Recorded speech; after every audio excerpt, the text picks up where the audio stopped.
1 versus 3 mini games, so not too many here either. First we have Archer Rival. Archer Rival. This game's not too well known. Not many people rate this game. So technically in this game, the one player plays as an archer while the other 3 play as targets. The archer who is always facing the targets is required to fire arrows at the targets as they move along the range. The archer must hit all the targets of the opposing players before the time expires. The targets, however, must avoid the archer's arrows until the timer expires. If any targets of the opposing players are remaining after the timer expires, the target team wins. There are 2 extra targets which are worth extra coins. These targets are a Toad, a Boo, or a Baby Bowser. I don't know why it's 3. For some, unless they put 2 out. If the archer loses the minigame, they will still earn the coins from these targets.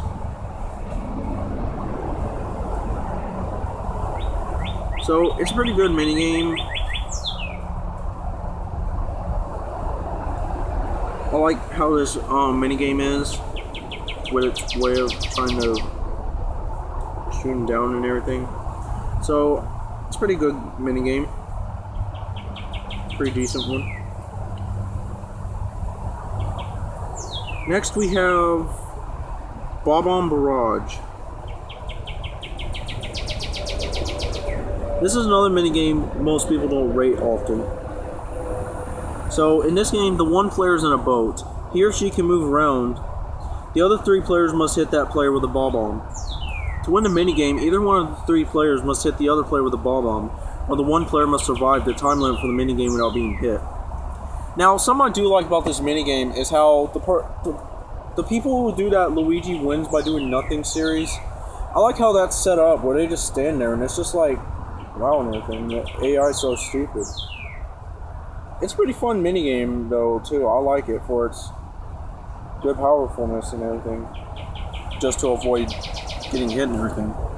So it's a pretty fun minigame to play. All over.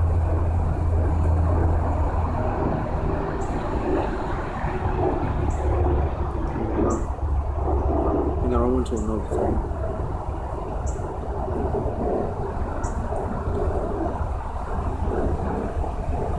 Alright, Bowl Over. Now this is another minigame that was in Mario Party 1. However, unlike Mario Party 1, in Mario Party 1 you rolled it down a simple lane with 1 shot, and whatever you hit is the winning thing. Where you lose if it really actually doesn't hit anything, which I don't think really happens a lot, or if it hits a railing. In Mario Party 2, however, there are some changes.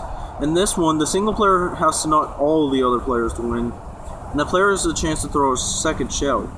Also, this variation has no side barriers, but they still lose the shell, because the variation is instead on top of a cliff that looks like the original alleyways. Just like in the first Mario Party, if the player knocks over a normal pin, they get a coin. However, they don't get 5 coins from an opponent they knock down. Instead, they knock them all down to win 10 coins.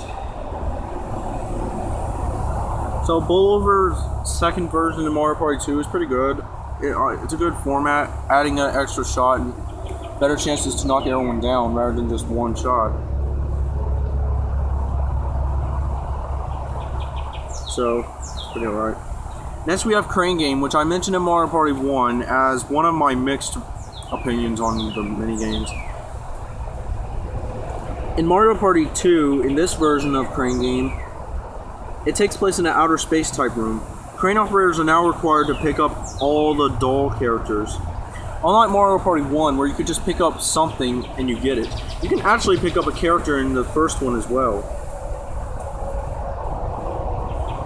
You can pick up these treasures. You can actually also pick up a character to make them lose something.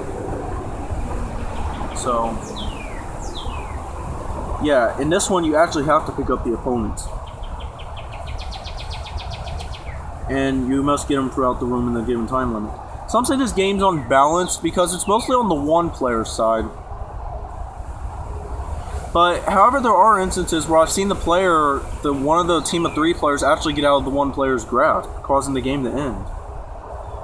So, and anyways, there's also those little clocks that will add 15, 20, or 30 seconds, which could be a big disadvantage to the 3 players, because now there would be enough time for the one player to get them.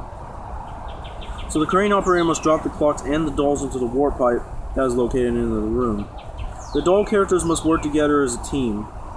If the crane operator grabs them, they can wiggle out of their grasp by rapidly pressing the A button. If the crane operator manages to get all the character dolls into the warp pipe, then he or she will win. However, if he or she fails to do so and time runs out, then the team of dolls will win. Mostly the one player wins this minigame, which sometimes happens in later Mario Party games where the one player has a big shot and one it's unbalanced where one team has a big advantage. So I'm still mixed on the game. Both versions I'm mixed on. Next we have Fillet Relay.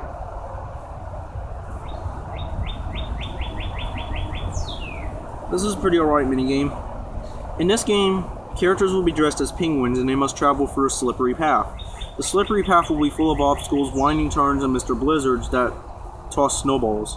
The course is split into 3 different parts. The team of 3 will have one character running for each section of the course, while the lone character will have to run for the whole course by themselves. Now, some say this is a disadvantage to the team of 3 because once you get to a player as the team of 3, there's a slight second delay where you see a cutscene of them throwing the fish to them, allowing the single player to catch up. So yeah, that's how it works there. The first section has a giant glacier in the center of it, in which the characters must center around. The second part has a narrow opening in the cliff that forms a zigzag. The last part consists of small hills and giant Mr. Blizzards throwing snowballs. If a character is hit, then they will be knocked down. The objective is to venture through the icy course and get the fish to the igloo at the end of the course. The player can move his or her penguin by pressing A repeatedly. The more they press the A button, the faster the penguin will travel. If the character travels too fast, he or she will slip and fall and lose time.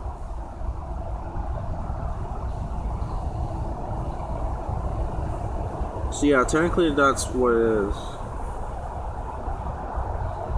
So it's a pretty alright minigame. I actually like this game for just how cute it looks. The way the characters look in the penguin suits. Next we have Lights Out.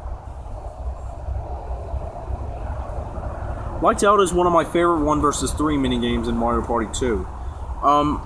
And for that being, it's just pretty interesting how it is, where you just are the one player with a hammer, and it's just a pretty interesting concept. Make the lights go out, the light bulbs are around the 3 characters or whoever's left. So yeah, that's how it is. So the one player wields a mallet while the other 3 hold bright light bulbs. The solo player must hit the other 3 players with his or her mallet. However, the lights flicker on and off. The solo player wins if he or she hits each player with the mallet. The other players win if at least one survives the time limit. It's kind of balanced because I've seen instances where the one player doesn't win and the 3 players actually do win. So this game's pretty balanced enough.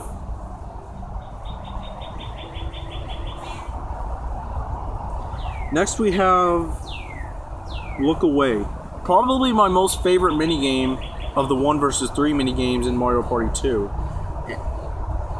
Yeah, my favorite 1 vs 3 minigame. It's just pretty funny and cool to see the heads and everything, moving to the music and everything. So in this game, music will start to play, and after a few seconds, you are given 5 seconds to change the direction of the head. If the bottom character is looking the same direction as the character on the top, he or she is disqualified and their head shrinks. If all of the bottom characters have their head shrink before 5 rounds, they lose. For the 3 people to win, they have to survive 5 rounds. A common strategy for the top player is to move the control stick really fast and move the head all over the place, and before the 3 seconds is up, you must pick a direction. So yeah. Easily one of my favorite minigames in Mario Party 2, and probably my most favorite 1 vs 3 minigame.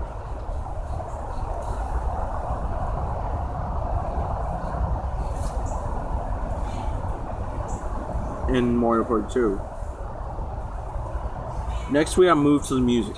Some people don't like this game for some reason, but to me, I actually like this game. I just like this minigame for its purpose of the dancing music and everything. I like the music in the game, it sounds pretty cool. It's just a pretty fun game to me. So anyways, the object is to follow the moves of the Dance Master, or playing as the Dance Master to make a dance pattern for the other characters to mimic. The Dance Master must successfully have all the other dancers eliminated before 2 verses of the song played. Regular dancers must memorize all notes and play them with the indicator at the bottom, when the indicator at the bottom has a note corresponding with that character's bar, and at the bottom. If a note is missed or the wrong one is played, the dancer is eliminated. If the dance master leaves a note blank, then any note can be played in its spot.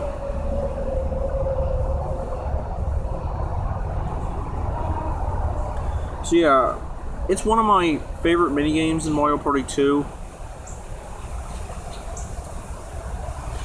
But it's not enough to beat Look Away, but it's still pretty fun.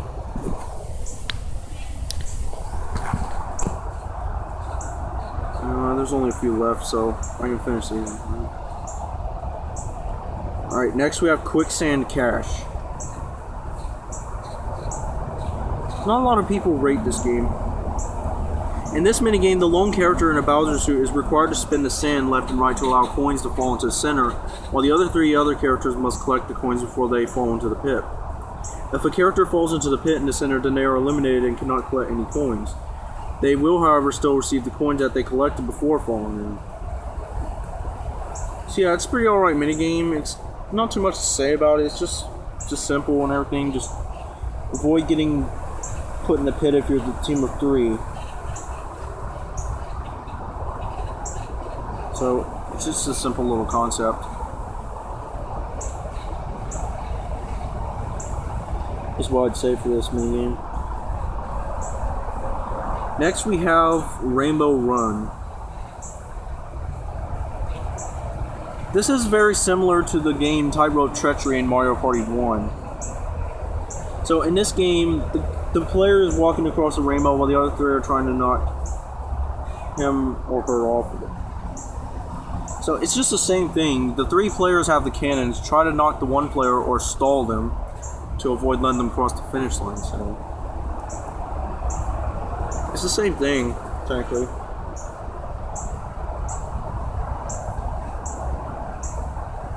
Not too much anything different except you're on a rainbow and the cannon guys are actually in clouds with cannons.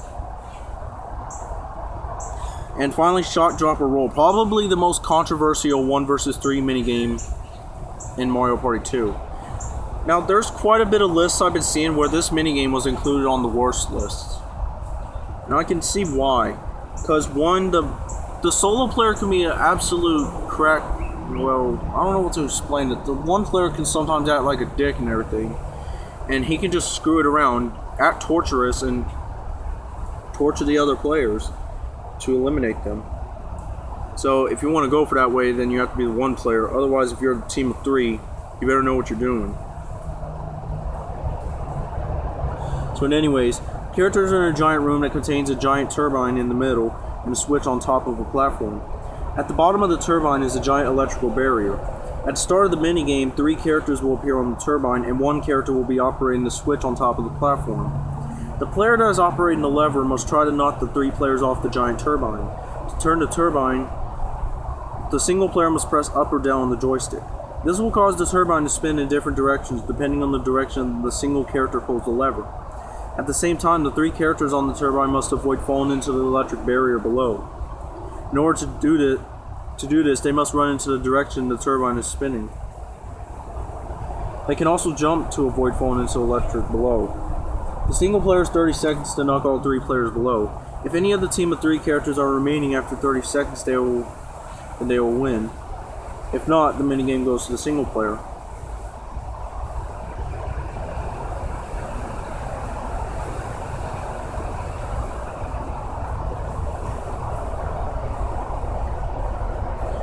So yeah, pretty much that's what it is.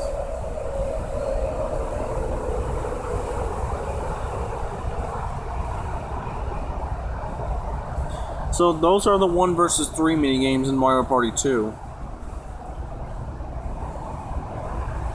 Next will be the item minigames.